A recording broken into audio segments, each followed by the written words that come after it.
Друзья, тема важная, поэтому слушаем внимательно, по возможности записываем, сохраняем, делимся с близкими, особенно с теми, кого это касается напрямую. Речь идет о храпе, или другими словами, апноэ. Я знаю, что причин достаточно много, но две из них я хочу обсудить.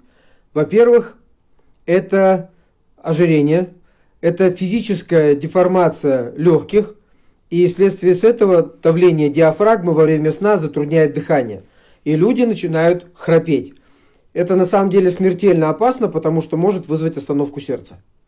И вторая причина тоже не менее опасная, она уже физиологическая. То есть если с первой бороться мы можем, нужно просто худеть, усилием воли убирать этот внутренний жир висцеральный, ослаблять давление на легкие и другие внутренние органы, то вторая причина – это западение язычка. Когда человек физиологически, у него вот на мебе там язычок болтается, он у него длиннее, чем должно было бы быть.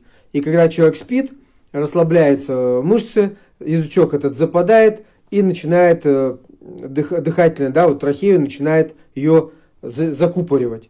И это тоже действительно может привести к остановке дыхания и к смерти во время сна. Поэтому первое. Будьте внимательны к вашим близким, старайтесь их пинать, переворачивать на бок. Если у них это проблема, не знаю, ставить будильник, чтобы они просыпались, потому что лучше они проснутся, чем они не проснутся совсем. И второе, конечно же, вести здоровый образ жизни, чтобы меньше было провокаций. Будьте здоровы!